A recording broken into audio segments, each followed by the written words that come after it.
Les Angolais disent Ojeosh. Je ne sais pas ce que les Chinois disent, mais je sais les Chinois disent Lelo et ça. Lelo et ça, Lelo. Alléluia. Tu seras béni. Tu ne sortiras pas de la manière que tu es rentré. Je le prie et je le déclare au nom de Jésus-Christ. Vous savez, la Bible dit un jour, le peuple d'Israël était mordu par le serpent. Dieu dira à Moïse, fais un serpent d'airain et tu vas élever ce serpent. Toute personne qui sera mordue doit faire quoi? Regarder simplement le serpent. Et ce serpent, c'est l'image de Christ qui est élevé cet après-midi. Pour que si tu as un problème, si tu étais blessé quelque part, Jésus-Christ est élevé. Et lorsque tu regarderas Christ, ta vie changera. C'est au nom puissant de Jésus-Christ. Je bénis vraiment le Seigneur. Surtout parce que je suis le premier prédicateur. Comme ça, je n'aurai pas de pression. Souvent, j'ai toujours été parmi les derniers. Aujourd'hui, je suis premier. Je suis content. Alléluia. Je n'ai que 15 minutes. Prêtez-moi vos oreilles. Je suis dans le livre de Jean. Chapitre 1er. Je lis le verset 46. La Bible dit ceci. Nathanaël lui dit, peut-il venir de Nazareth quelque chose de bon? Philippe lui répondit, viens et vois. C'est notre thème de ce matin. Viens et vois. Mais cette histoire a commencé comment? Le Seigneur appelle Philippe. Lorsque Philippe a suivi Jésus, et de son tour Philippe, lorsqu'il rencontre Jésus, il va voir Nathanaël. Il dit à Nathanaël, viens et vois. Pourquoi? Parce que nous avons vu ce que Moïse a parlé, ce que les prophètes ont parlé. Cet homme est parmi nous. Philippe a voulu détruire son message. Il a dit, Jésus de Nazareth. Ça a troublé Nathanaël. Philippe, dis simplement Jésus. Si tu ajoutes Nazareth, tu compliques les choses. Nathanaël dit à Philippe, Nazareth, il vient de Nazareth. Oh Philippe, à Nazareth, il n'y a pas de choses de bon. Nazareth n'est pas Bethléem, n'est pas Jérusalem, la ville de roi. Le sauveur doit venir de Bethléem, de Jérusalem, pas de Nazareth. Quelque part, si j'ai réfléchi, je vois comme si Nazareth c'était comme Verviers, pour ne pas dire Charleroi. Sinon tu seras blessé. Nazareth c'est comme Moulin-Bec. C'est pas Ypres, Ouagadougou, Nivelles, prenne l'allée. Philippe lui dit, non, viens et vois. Il utilise l'impératif. Viens et vois. Vous savez, lorsqu'on vient chez Jésus, impérativement nous devons voir. Philippe ne dit pas à Nathanaël, viens et peut-être que tu verras. Non, non, non, non. Viens, peut-être que ça pourra marcher. Mais lorsque tu viens, tu verras. C'est un impératif. Jésus-Christ est Seigneur. Jésus-Christ est Seigneur. Lorsqu'on vient à lui, on voit des choses. Yes. Dans le livre des Jean, chapitre 3, à partir du verset 26, la Bible dit que les disciples sont venus voir Jean-Baptiste.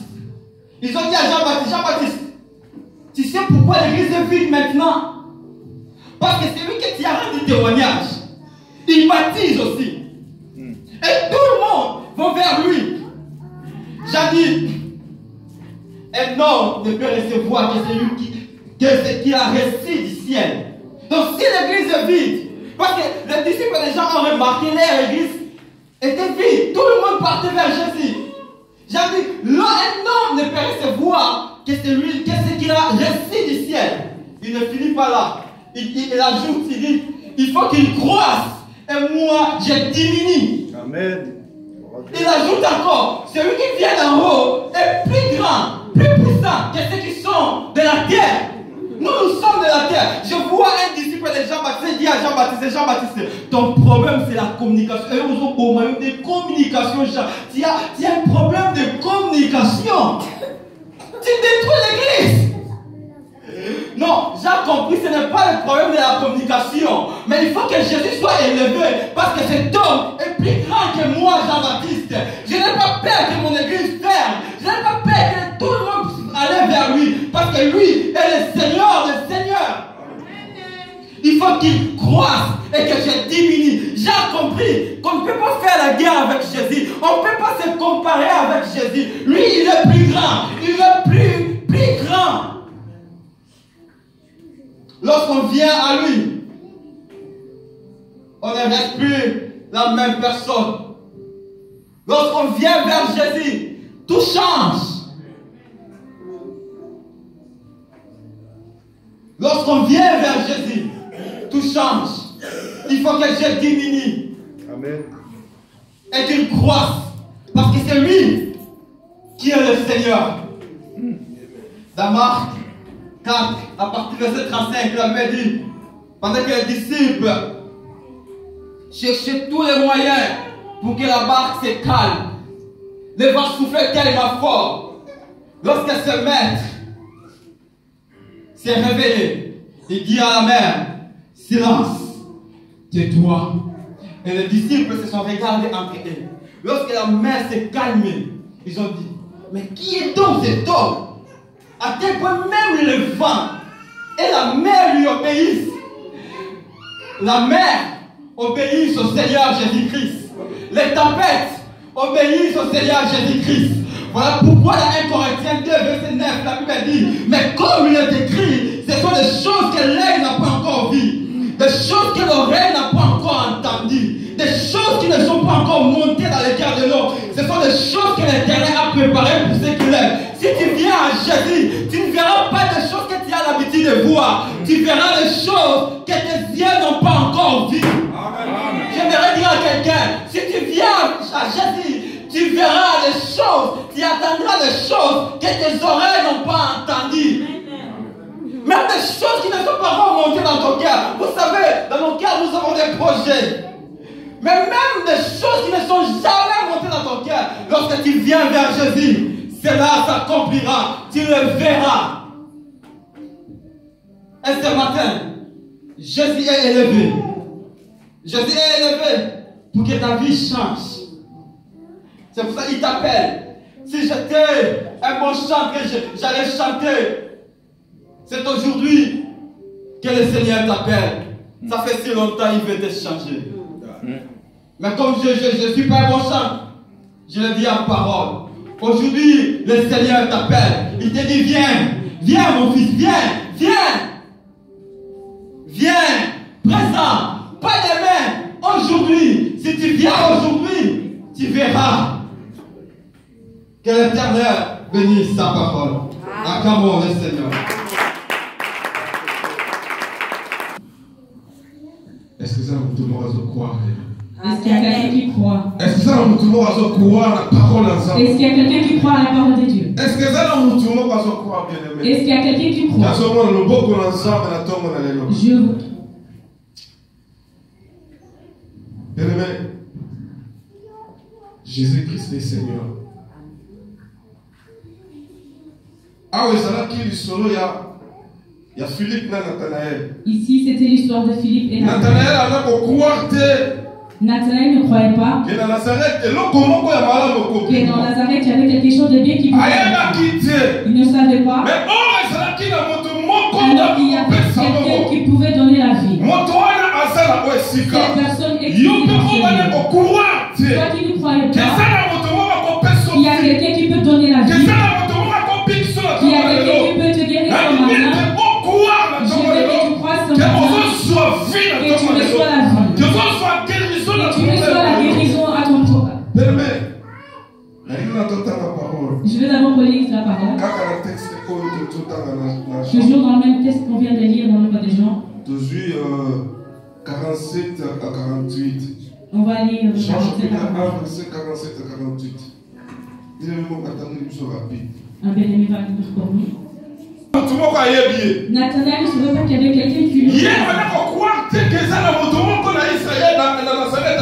croyait pas qu'il y avait quelqu'un à Nazareth qui était bien, qui pouvait lui. Il ne croyait pas. Mais lorsque Philippe l'a appelé, il a dit viens et tu vas voir. Et lorsque Nathanaël est venu, il a vu le roi de rois. Il a croisé Jésus. Ah oui, c'est lui qui ne croyait pas qu'à Nazareth il y avait quelqu'un qui pouvait sortir. Mais vite qu'il a vu, il a dit à Jésus, d'où est-ce que tu me connais? Jésus a dit, lorsque tu étais dans le prison, moi je t'avais connu. Laisse-moi te dire ce matin, et toi tu ne sais pas que Jésus peut te guérir. Mais avant que tu viennes dans ce lieu, Jésus savait que tu avais un problème. Avant que tu viennes dans ce lieu, Jésus savait qu'il va t'y guérir. Avant que tu viennes dans ce lieu, Jésus savait que tu as un problème. Je veux que tu crois que Jésus va te guérir ce matin. Il y a une femme perte de sang. Elle avait tout dépensé. Elle est allée par plusieurs endroits. Elle est allée dans les hôpitaux. Elle est allée voir les marabouts. Mais elle n'a pas reçu la guérison. Mais il y avait un jour. Et cette femme avait dit, si seulement je touche, seulement la Bible de sa mesure, je serai guérie. Et ce matin, si toi tu crois que Jésus est ici, tu es en train de gagner. Tu reçois la solution à ton problème et tu vas recevoir la guérison. Tu vas délivrer. Il y avait un jour, les enfants d'Israël ont prié, ils n'ont pas eu la réponse. Mais il y avait un jour, ils ont crié. Jésus a dit que j'ai entendu. Jésus a dit, j'ai entendu. Dieu allait te voir Moïse. Il a dit, Moïse, j'ai entendu mes enfants crier. Ils ont crié. Et lorsqu'ils ont crié, le moment dit que je vais te délivrer. Et ce matin, Dieu veut te délivrer. Ce matin, Dieu veut délivrer quelqu'un. Ce matin, Dieu veut délivrer quelqu'un. Tu as un problème d'enfantement, de problème de séjour. Tu as un problème de maladie que ça ne tombe pas. Crois ce matin. Crois seulement. Toi, tu vas guérir. Qui est attentif à la parole de Dieu? La Bible dit que celui qui va croire à la parole de Dieu, cette personne va croire à la miracle.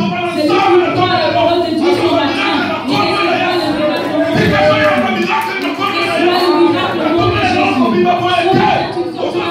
Tu vas recevoir le miracle au nom de Jésus. Il a dit à cette malade. La piscine de Bethesda.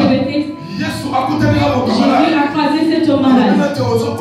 Il a dit, tu crois que tu vas te guérir? Il a dit à cette personne, est-ce que tu crois que tu vas guérir ce matin? Cet homme a dit, je n'ai personne. Il ne savait pas, il n'avait pas la révélation. C'est la personne qui est devant lui, et c'est lui qui va le guérir. Lorsqu'il a dit que j'ai besoin de guérir, et il a dit que je n'ai personne pour me guérir. Alors il ne savait pas de la personne qui était devant lui, c'est lui, Jésus, qui était devant lui. Lorsqu'il a dit je vais guérir, il a dit prends ton lit et marche. À ton problème ce matin, lève-toi et marche. Dans ta maladie ce matin, lève-toi et marche. Dans le monde, la solution à ton problème, lève-toi et reçois la solution. Si Jésus te donne la solution, tu le sais. Si tu le crois ce matin, tu vas recevoir la solution. Jésus va donner la solution. Si tu crois ce matin, le problème va se résoudre. Si tu crois ce matin que tu auras les enfants, si tu crois ce matin, tu vas recevoir la solution. Et tu n'as pas le travail, ce matin, Jésus va donner le travail. Toi qui as un problème dans la famille, ce matin, accepte que Jésus a donné le travail. Qui est-ce qui a la foi? Qui a la foi ce matin? Qui a la foi ce matin? Lève-toi, je vais prier ensemble. Lève-toi, je vais prier. Toi qui as la foi, lève-toi, je vais prier. Lève-toi, je vais prier. Seigneur, toi qui as guéri le malade. Toi qui as guéri le malade. Toi qui as guéri le malade. Toi qui as donné le travail. Toi qui as guéri le malade. Tu as un problème, je connais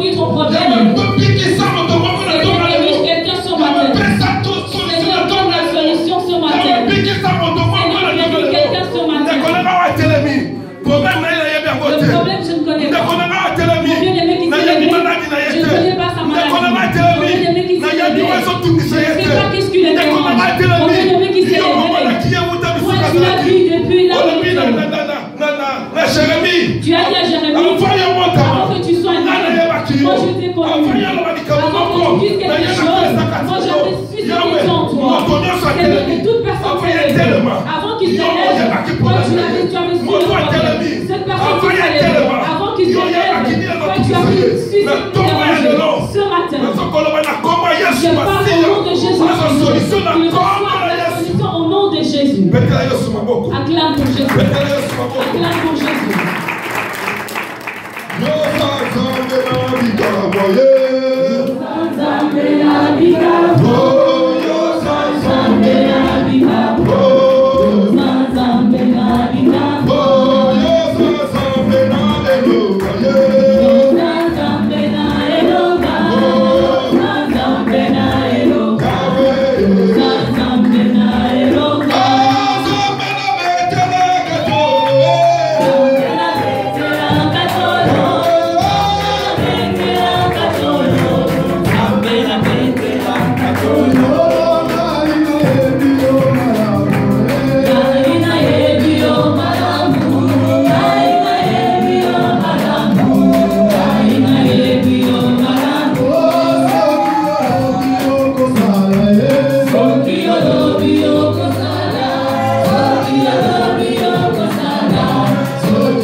Les choses de Dieu, c'est les choses qu'on croit.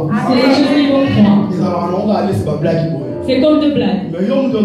Mais toi qui crois, lorsque les bien-aimés sont en train de prophétiser, tu reçois. Ne sois pas distrait. Maintenant, ce notre papa, est-ce que depuis que tu es venu en Europe, un temps blanc t'a déjà prêché? Est-ce que depuis que tu es venu en Europe, un temps blanc t'a déjà prêché?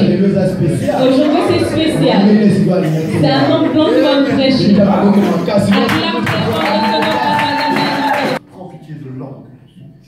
Prends pitié du serviteur, le chrétien que je suis.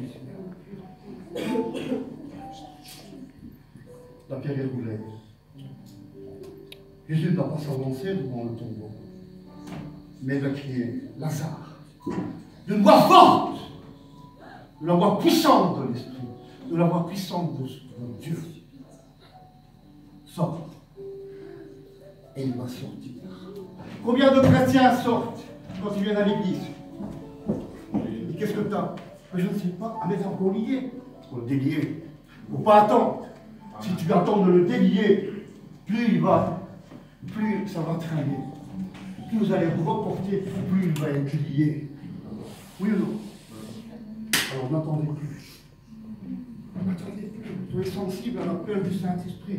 Soyez sensibles à la vocation. Chaque fois que nous nous trouvons dans la maison de Dieu, c'est une vocation solennelle. C'est une invitation de la part de notre Dieu. Roule la pierre, roule ta pierre ce matin. Toi, tu n'es pas capable parce qu'elle est lourde, elle est pesante. Elle est pesante. Et toi, c'est peut-être une de temps, cette pierre. Vous vous rendez compte? À cause que tu n'as pas consommé, tu es écrasé. Et tu marches à moitié. Réveille-toi, peuple de Dieu, réveille-toi. Réveille-toi et Christ éclairera. Réveille-toi. Il y a des gens à l'extérieur qui pleurent, qui meurent, qui ne connaissent pas Jésus. Allez par-delà le monde, dit la parole. Allez par-delà le monde. Allez, allez, allez. que vous le faites, ou bien vous restez entre vous. Ou bien vous restez dans un bocal, parce que vous êtes congolais ou angolais, vous êtes africain. Parce que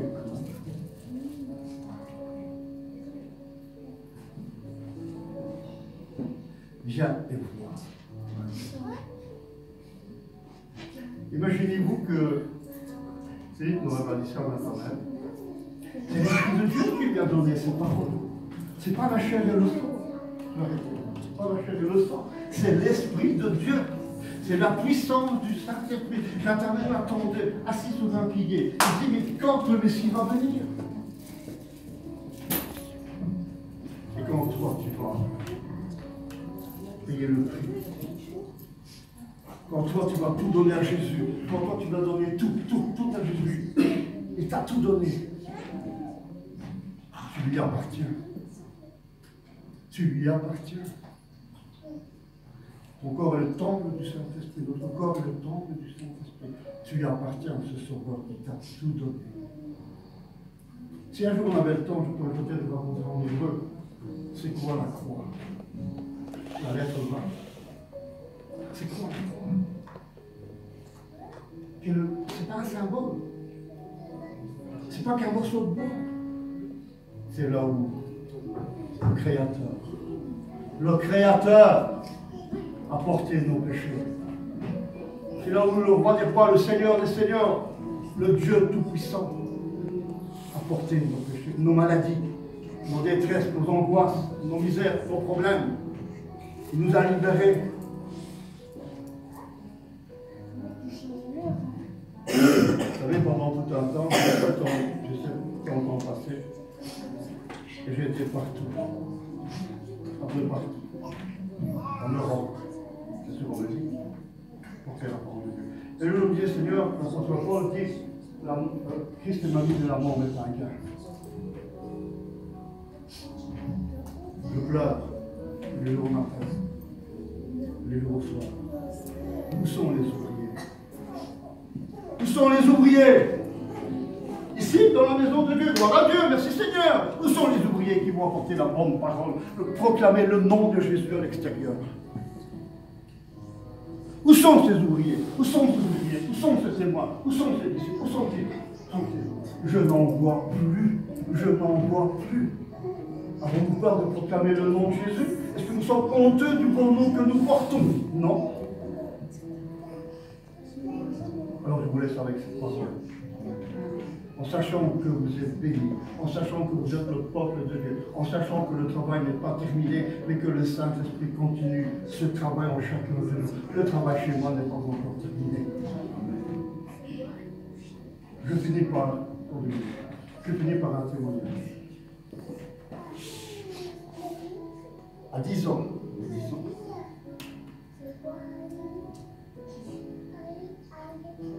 je jouais dans un verger là-bas avec d'autres camarades. Et il y avait une femme, son jardin, donnait sur le verger. Elle est sortie, cette femme, elle est sortie de son maison. Elle a dit, Père, au nom de Jésus, quel est le copain que tu veux pour mon fils William? Ça a été dit, Daniel. Je viens toquer chez moi. Elle demande à ma maman, Augustin, est-ce que tu veux bien que ton fils Daniel vienne jouer avec mon fils, un ami? Il est sa chambre, il part en vacances. J'allais dans la plus grande église de Charleroi, à l'époque, l'église de Pentecôte. Et cette femme, à l'âge de 10 ans, elle m'a dit, tu sais, c'est comme ça. C'est resté dans ma main. Et quand j'ai pu prendre une décision moi tout seul, alors j'ai accepté.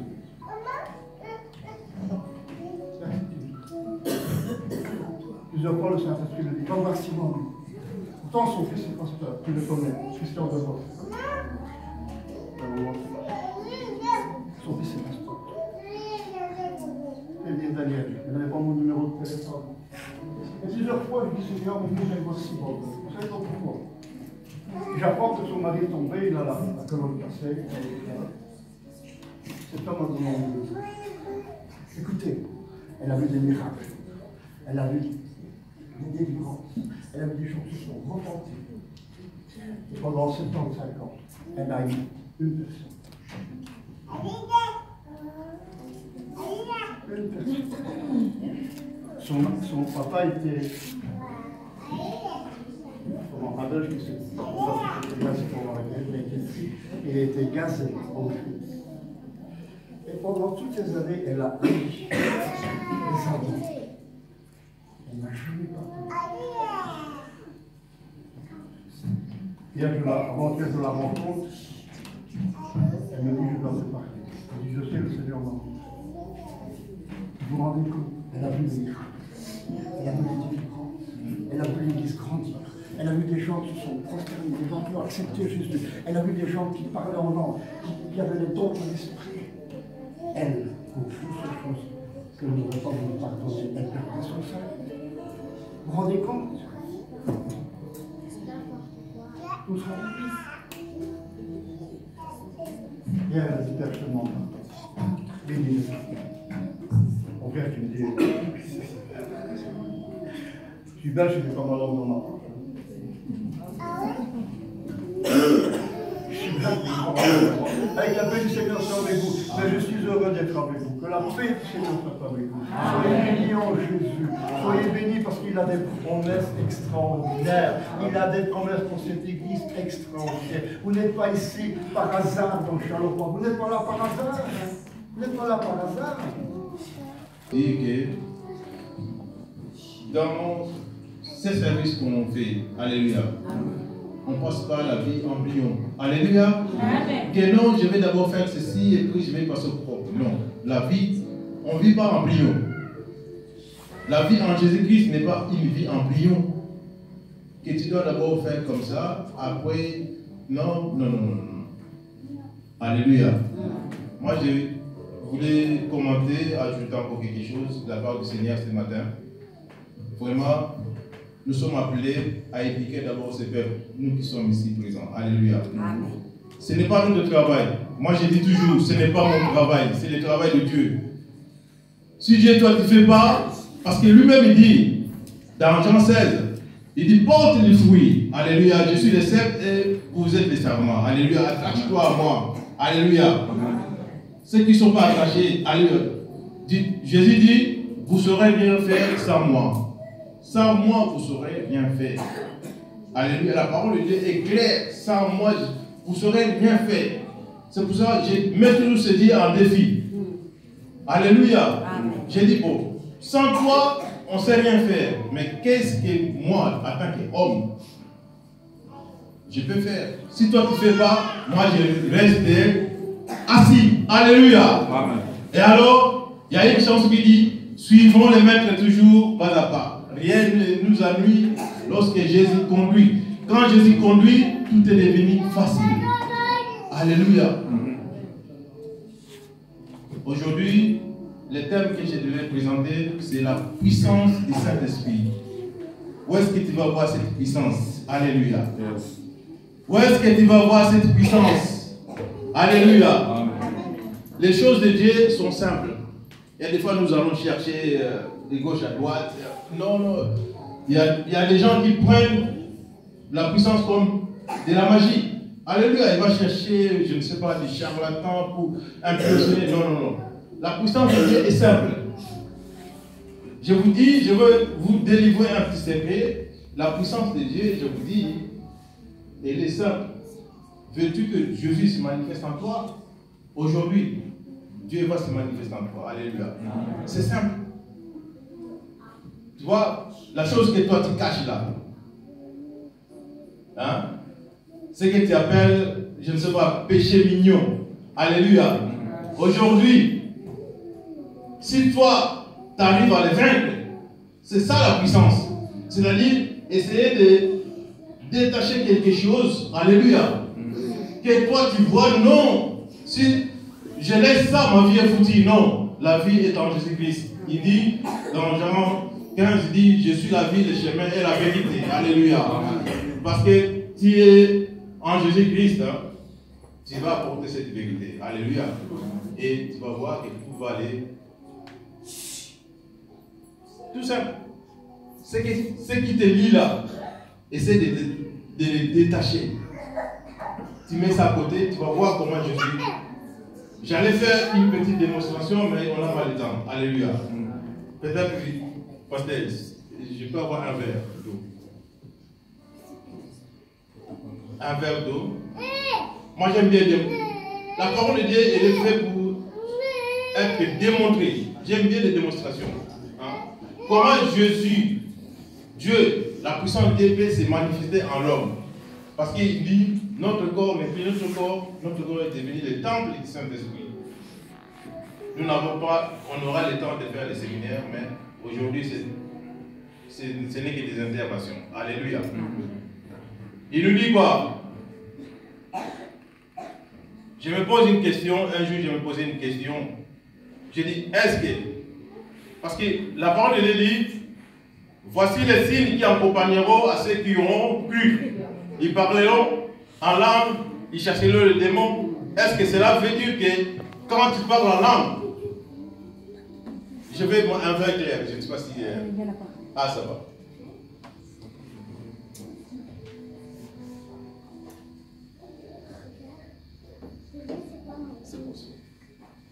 Vous voyez,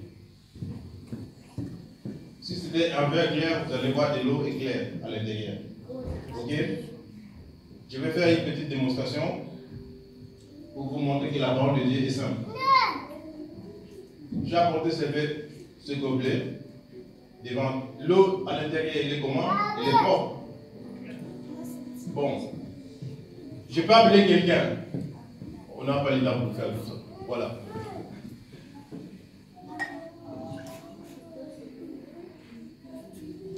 Je peux appeler quelqu'un. Je dis voilà, bois cette eau. Il aura la gentillesse de le boire parce qu'il voit quoi? L'eau est propre. Mais si je crache si je crache ici, je vois ma famille. Je peux dire, bois. Qu'est-ce qu'il va dire? Non, on a craché là-dedans. Alors, notre corps est le temple du Saint-Esprit. Voici la puissance d'où vient la puissance du Saint-Esprit. Le Saint-Esprit peut seulement opérer en toi quand il vient. Il voit que tu es propre. Bien aimé, il voit que tu es propre là. Qu'est-ce que le Saint-Esprit vient? Il prend, il t'utilise. Et l'avantage que Dieu peut t'utiliser. Nous ne pouvons pas utiliser Dieu parce qu'il est le Tout-Puissant. C'est lui qui nous utilise comme les instruments. Donc,